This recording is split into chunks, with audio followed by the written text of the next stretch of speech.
سلام. در نخست به خاطری که تلفنم با رسیور وصل کنیم، البته رسیورهایی که سیستمش بالاست و سرور اپولو یا فوریور داره و رسیورها مثلا رسیورهای 80 میریم در گزینه نتورک رسیور. از اینجا یک بار دکمه سرخ ریموت میزنیم تا ریفرش شوه و وای فای که ما به او میخوایم وصل شویم در دلست پیدا شوه. یک بار دکمه سرخ میزنیم تا نام وای فای ما پیدا شد. بله پیدا شد. میخوایم در اینجا کنکتش کنیم، کد وای فای خود میزنیم، بعد دکمه سرخ ریموت که البته اونجا در تصویر میبینیم دکمه سرخ اوکی نوشته است. دکمه سرخ ریموت میزنیم و وصل میشه. زمانی که وصل شد از این صفحه مبرایم و میریم به تلفن خود. با تلفن خود یک اپلیکیشن است به نام GM Screen. اینجا نامش ببینین، این استال کنین از پلی استور. بعد اینجا نام رسیور پیدا میشه. از ما رسیور T15 است، نامش آمد. اینجا میخوایم که چی وصل شه. زمانی که وصل شدیم اینجا لیست چینل ها بامه. مثلا پیش ما چینل ها ایران است. میخوایم که شبکه ورزش پلی بسازم.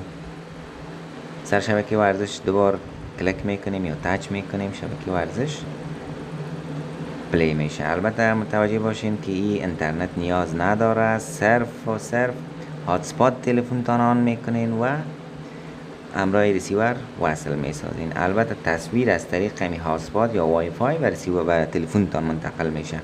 نیازی نیست که مثال در تلویزیون ببینین، میتونین به شکل فول اسکرین در موبایل تماشا کنین. هر چینل اینا رو براتون چک میکنم دانه به دانه که آیا کار میکنه یا نه. دیگه میریم سر چینل ورزش. البته پلی کردیم سر شبکه 3 یا در چینل های داخلی سر شبکه لمر میریم. شبکه لمر اینجا پلی میکنیم، دوبار سرش کلیک میکنیم، شبکه لمر به ما پلی میشه. به همین سادگی. خواستم که کسایی که رسیورها را با خود دارن، رسیورهای 80 یا هر مدل دیگه که سرور اپولو یا سرور فوریور که برای یک سال می باشد، در رسیورهای قابلیت هست. در رسیورهای عادی که روی بازار است، در رسیورها قابلیت نمی باشه. دیگه اون کسایی که از این مدل رسیورها دارن میتونن که از این سیستم استفاده کنن. البته در موبایل خود میتونن که تلویزیون تماشا کنن. دیگه فراموش نکنیم که چینل ما رو سابسکرایب کنین، چون چینل ما یک چینل نو است، تازه ایجاد شده.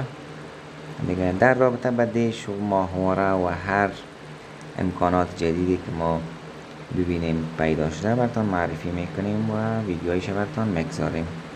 دیگه خدا کنه که از این ویدیو خوشتان آمده باشه و از این قابلیت بتونین که استفاده کنین.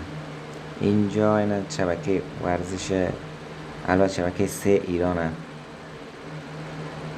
پلی ساختیم و شما میبینیم که به این شکل. دیگه این بود ویدیو امروز ما. خدا کنه یک چیزی یاد گرفته باشیم.